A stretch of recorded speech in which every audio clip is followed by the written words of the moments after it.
Welcome to ABN business news. Nifty గత వారం 17,950 వరకు వెళ్లినా కరెక్షన్లో పడింది. 17,400 వరకు దిగజారింది. శుక్రవారం ఇంట్రాడేలో స్వల్ప రికవరీ సాధించిన 320 చివరికి పాయింట్ల నష్టంతో వారం కనిష్ట స్థాయిలో క్లోజ్ అయింది. ఇప్పటికీ ప్రధాన మద్దతు స్థాయిల కన్నా పైనే ఉంది. కానీ 18,000 కన్నా దిగజారడంతో తక్షణ ర్యాలీ అవకాశాలు కోల్పోయింది. మొత్తం మీద 8 వారాల బలమైన ర్యాలీ అనంతరం కరెక్షన్లో పడింది. కానీ ఇది మైనర్ కరెక్షన్ మాత్రమే. మార్కెట్ ప్రస్తుతం ప్రధాన మద్దతు స్థాయి, ప్రధాన నిరోధ స్థాయిల మధ్య ఉంది. మార్కెట్ ఇప్పటికీ ఓవర్బాట్ స్థితిలోనే ఉంది. ప్రధాన ట్రెండ్ ఇప్పటికీ ఎగువకే ఉంది. రాబోయే రోజుల్లో కన్సాలిడేషన్కు అవకాశం ఉంది. అమెరికన్ మార్కెట్లో రికవరీల వల్ల సోమవారం పాజిటివ్గానే ప్రారంభం కావచ్చు అన్నట్టుగా కూడా విశ్లేషకులు చెప్తున్నారు. సో ఈరోజు మార్కెట్లు ఏ విధంగా స్టార్ట్ అయ్యే అవకాశాలు ఉన్నాయి, ఓపెనింగ్స్ ఎట్లా ఉన్నాయి, ఏ రంగాలు రాణిస్తాయో తెలుసుకుందాం. బిజినెస్ అనలిస్ట్ మాధవిరెడ్డి గారు లైవ్లో సిద్ధంగా ఉన్నారు, వారితో మాట్లాడదాం. Madam good morning. Right Madhavi Reddy గారు, మనం గత వారం చూసాం, అంటే మిశ్రమ ఫలితాలు కనిపించాయి. ఓవరాల్గా చూస్తే కొంచెం స్వల్పంగా నష్టాల్లోనే మార్కెట్ కనిపించింది. సో ఈ వారం ఎట్లా ఉంటుంది, ఓపెనింగ్స్ ఏ విధంగా ఉండే అవకాశాలు ఉన్నాయి, ఏం చెప్తారు? గ్లోబల్ మార్కెట్స్ అయితే మీరు చెప్పినట్లుగా ఆల్రెడీ మిక్స్డ్ ఉన్నాయండి. అంటే యుఎస్ మార్కెట్స్ పాజిటివ్ గా ఉన్నాయి, ఆల్మోస్ట్ 500 పాయింట్స్ సర్జ్ అయింది. But Asian markets, European markets అంత ఫ్లాట్ కానీ నెగిటివ్ గా ఉన్నాయి. సో ఓవరాల్ గా గ్లోబల్ మార్కెట్స్ అయితే మిక్స్డ్ ఉన్నాయండి. తర్వాత ఇంట్రెస్టింగ్ ఏంటంటే మన డొమెస్టిక్ ఇన్స్టిట్యూషనల్ ఇన్వెస్టర్స్ కొంచెం నెగిటివ్ గా కనిపిస్తుందండి వాళ్ళ వ్యూ అయితే. And FIIs are very positive అండి. ఎందుకంటే లాస్ట్ ట్రేడింగ్ సెషన్ చూసుకుంటే ఎఫ్ఐఐస్ హ్యావ్ బాట్ 131 crores అయితే DIIs have sold almost 613 crores sell చేశారు. సో డిఐఎస్ కొంచెం నెగిటివ్ వ్యూ ఉన్నట్టుంది. ఎఫ్ఐఐస్ అయితే పాజిటివ్ ఉంది.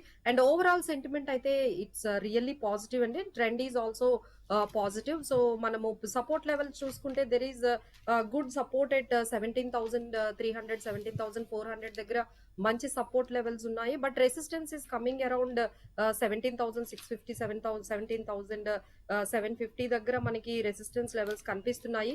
ఈ వీక్ లో అయితే there is lot of action in this entire week అండి.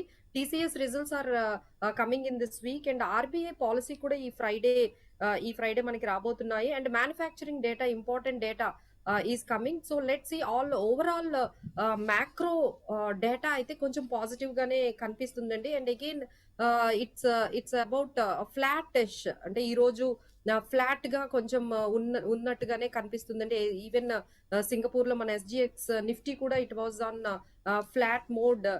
సో ఓవరాల్ గా it could be a flat or slightly positive for today's market with the global mixed opinions and mixed trading levels.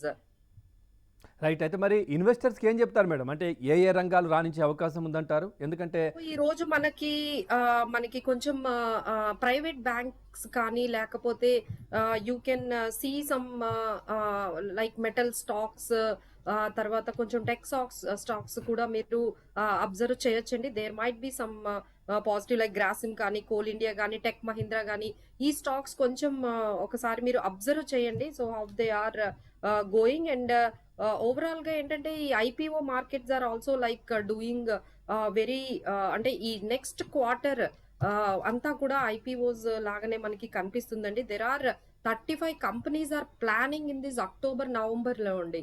అంటే so there are about 80,000 crores మనకి ఈ IPO action కనిపిస్తుంది. So especially Paytm కానీ, Star Health కానీ, Policy Bazaar, Nykaa, Ruchi Soya, go airlines, ఇలాంటి చాలా పెద్ద కంపెనీలు మనకి ఈ నెక్స్ట్ కమింగ్ క్వార్టర్ లో, అంటే ఈ అక్టోబర్ నవంబర్ లో కనిపిస్తున్నాయండి. అట్లాగే మీరు ఐపీఓ అంటే గుర్తొచ్చింది, దేశ చరిత్రలోనే అతిపెద్ద పబ్లిక్ ఇష్యూ ఎల్ఐసి కూడా ఐపీఓకి వస్తోంది. సో మార్కెట్ పైన ఎట్లాంటి ప్రభావం ఉందంటారు? నవంబర్లో ఉంది. ఎస్ అండి, నవంబర్ లో they are filing the draft and all from the SEBI. So ఇది అన్ని కంపెనీస్ కలిపి 80,000 crore అయితే ఓన్లీ ఒక్క ఎల్ఐసి ఆల్మోస్ట్ 80,000 crore నుంచి 1 lakh crore ఉందండి ఒక్క ఐపీఓనే. So this is the going to be biggest IPO for the coming month or this quarter అని చెప్పొచ్చు. So we might expect in December లో అయినా అట్లీస్ట్, అంటే 2021 లోనే ఈ ఎల్ఐసి ఐపీఓ రావచ్చు అనేది మనకి కనిపిస్తుందండి. So everyone is waiting for this LIC IPO since long. అట్లాగే నిఫ్టీ 18,000 మార్క్ టచ్ చేస్తుంది అనుకోవచ్చా? ఎక్స్‌పెక్ట్ చేయొచ్చా? ఈ వారం ఎట్లా ఉంటుంది? సో దిస్ వాజ్ అండి. దిస్ ఏంటంటే మనకి మ్యాక్రో లెవెల్స్ అనేవి మనకి బాగా పాజిటివ్ గానే కనిపిస్తున్నాయండి. But there is strict resistance levels అయితే మనకి ఈ 17,800, 17,750 దగ్గర బాగా రెసిస్టెన్స్ అంటే హ్మ్. ఎప్పుడైతే మార్కెట్ ఆల్మోస్ట్ మీరు అన్నట్లుగా 18,000కి దగ్గర అవుతుందో ఇమ్మీడియట్ గా సెల్లింగ్ ప్రెషర్ వస్తుందండి. There is so much of selling pressure. So consolidate కి ఎక్కువగా అవకాశాలు కనిపిస్తున్నాయండి. Markets will consolidate at this level. So maybe it will take some time to break that 18,000 and be on above 18,000 trade అవ్వడానికి మాత్రం కొంచెం time వచ్చేటట్టుగానే కనిపిస్తుందండి. It will ఎందుక take some time. ఎందుకంటే 3 మంత్స్ బ్యాక్ కూడా మనం 17,000 క్రాస్ చేస్తుందా? చేయదా? అనే దానిపైనే చాలా మాట్లాడుకున్నాము. సో ఇప్పుడు 18,000 గురించి చాలామంది ఎక్స్‌పెక్ట్ సార్ చేస్తా ఇది ఎట్లా ఉన్నారు. ఉంటుందంటే సార్ మనకి లైక్ ఈ 10,000 పాయింట్స్ ఏదైతే 17,000 టు 18,000 ఉందో అంటే అది సెన్సెక్స్ లో మనం చూసుకుంటే ఇది 10,000 పాయింట్స్ ఉందో అది జస్ట్ 166 సెషన్స్ లోనే వెళ్ళిందండి. సో అంత ఫాస్ట్ గా ప్రతిసారి మార్కెట్ అంత ఫాస్ట్ గా మూవ్ అవుతుందని మనం చెప్పలేమండి. Definitely we have to everyone agree that is the fastest move in the Nifty and the Sensex. This 1,000 points and Sensex in 10,000 points మనకి కనిపిస్తుంది. But that may not continue further. కొంచెం పెరుగుతుందండి. But it will definitely it will go up సైడే ఉంది trend అంతా. But ఏంటంటే it will take some time. అంత fastest rally అయితే మనం చూడలేకపోవచ్చు. అట్లాగే నిఫ్టీ, బ్యాంక్ నిఫ్టీ గురించి ఏం చెప్తారు? ఎట్లా ఉంటుందంటారు? Nifty is this time we already discussed అండి. So this is all about మనకి రెసిస్టెన్స్ అయితే మనకి 17,650, 17,750 దగ్గర కనిపిస్తుంది. And the action now moves on to the commodities కూడా వైపు వెళ్తుందండి. గోల్డ్ మనకి 2 వీక్స్ హై దగ్గర ట్రేడ్ అవుతూ ఉంది. So it is 46,283 and silver is around 60,525. And ఇక్కడ ఈ రోజు మనం బాగా గమనించాల్సింది క్రూడ్ ఆల్మోస్ట్ 1% హయ్యర్ ఉందండి. So it is also like $79 per barrel గా ట్రేడ్ అవుతుంది. So that is also we need to check. ఎందుకంటే ఎప్పుడైతే మనకి క్రూడ్ ఆయిల్ అనేది మనకి ఇంక్రీజ్ అవుతుందో ఇన్ఫ్లేషన్ మీద చాలా ఇంపాక్ట్ పడుతుందండి. సో అందుకనే మనకి యూరోప్ లో కూడా like it has inflation has been higher. The markets have started little bit negative. So we have to wait and watch the macro levels how this crude oil prices increase will impact or on RBI policy. RBI policy లో మనకి ఈ inflation figures ఎలా ఉండబోతున్నాయి and interest rates ఎలా ఉండబోతున్నాయి అనే దాని మీదే మనకి ఈ మ్యాక్రో లెవెల్స్ ఇండికేటర్స్ మీద మనకి ఈ మార్కెట్ ఈ వీక్ అంతా కూడా డిపెండ్ అయి ఉంటుందండి. And we're expecting auto sales కూడా మిక్స్డ్ గా రావచ్చు అనేది ఎక్స్పెక్టేషన్ ఉందండి. అంటే ఫెస్టివల్ సీజన్ కాబట్టి ఆటో సేల్స్ కూడా the data is coming in this week. So let's see how this data is showing what is the consumer demand on this festival and what is the negative on side of inflation and what RBI is taking the call on repo rates and reverse repo rate alane unchutunda perugutunda. So all these things will decide on this Nifty this week. Right, చూడాలి madam. ఈ వారం కూడా stock మార్కెట్లు లాభాల్లో కొనసాగాలని కోరుకుందాం. Openings కూడా ఈరోజు బాగుండాలి, లాభాల బాట పట్టాలి, మధుపర్లను కోరుకుందాం. Thank you very much Madhavi Reddy గారు, చాలా చక్కటి విశ్లేషణ అందించారు. Thank you very much. ఇక తమ ప్లాట్ఫామ్పై ఎలక్ట్రానిక్ గోల్డ్ రీసెట్స్ను పరిచయం చేసేందుకు అవసరమైన సాంకేతికతను సిద్ధం చేసినట్లు బాంబే స్టాక్ ఎక్స్చేంజ్ ఆదివారం తెలిపింది. ఇక దేశవ్యాప్తంగా బంగారం ధర ఒకేలా ఉండేందుకు ఈ ప్రక్రియ ఉపయోగపడుతుందన్నట్టుగా తెలుస్తోంది. అంతర్గతంగా అవసరమైన అనుమతులు తీసుకోవడం సహా మార్కెట్ల నియంత్రణ సంస్థ సెబీకి దరఖాస్తు చేసుకుని ఈ కొత్త సెక్యూరిటీల ట్రేడింగ్ను తమ ప్లాట్ఫామ్పై ప్రారంభించనుంది. ప్రస్తుతం దేశంలో పసిడి డెరివేటివ్స్ కావచ్చు, ఈటీఎఫ్ రూపంలోనే ట్రేడింగ్ చేసేందుకు అనుమతి ఉంది. ఇతర దేశాల్లో అయితే పసిడి లోహాన్ని ట్రేడింగ్ చేసేందుకు స్పాట్ ఎక్స్చేంజీలు ఉన్నాయి. పసిడిని ప్రతిబింబించే పెట్టుబడి సాధనాలను ఎలక్ట్రానిక్ గోల్డ్ రసీదులుగా పిలుస్తారు. వీటిని సెక్యూరిటీలుగా నోటిఫై చేస్తారు. దీంతో ఇతర సెక్యూరిటీల మాదిరే వీటిని ట్రేడింగ్, క్లియరింగ్, సెటిల్మెంట్ చేయడానికి వీలవుతుంది. అట్లాగే ముందుగా పసిడి లోహం బరువుకు అనుగుణంగా ఈజీఆర్లను రూపొందిస్తారు. డిమ్యాట్ రూపంలో ఉండే వీటిని ట్రేడింగ్ చేస్తారు. వీటిని స్టాక్ ఎక్స్చేంజీలు సెటిల్ చేస్తాయి.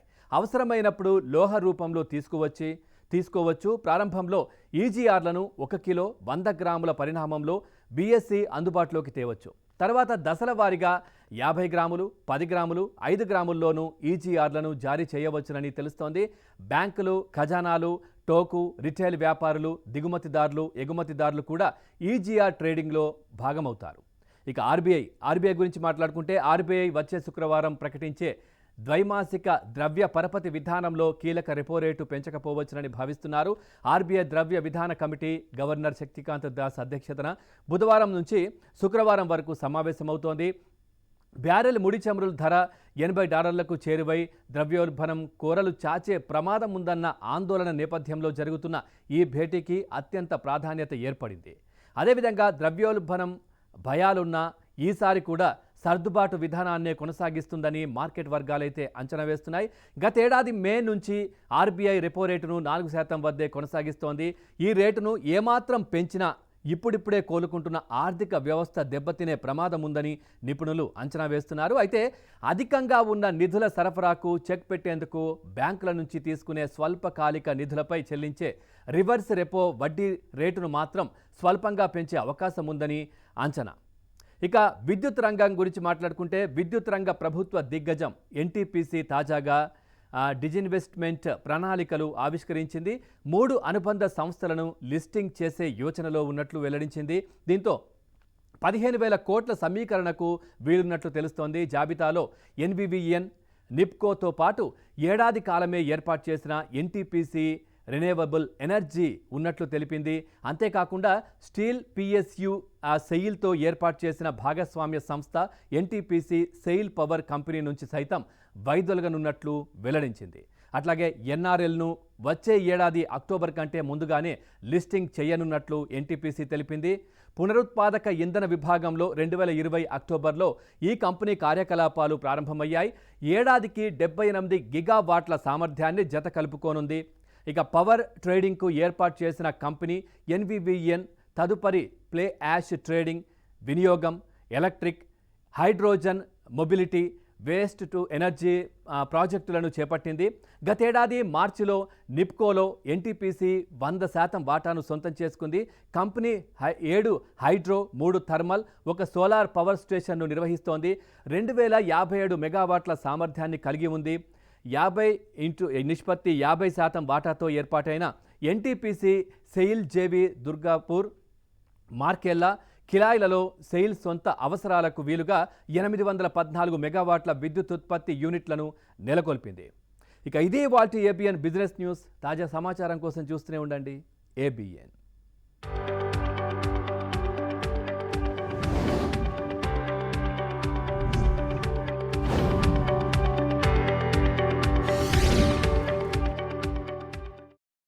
ఏబిఎన్ న్యూస్ సహ సమర్పణ. సువర్ణభూమి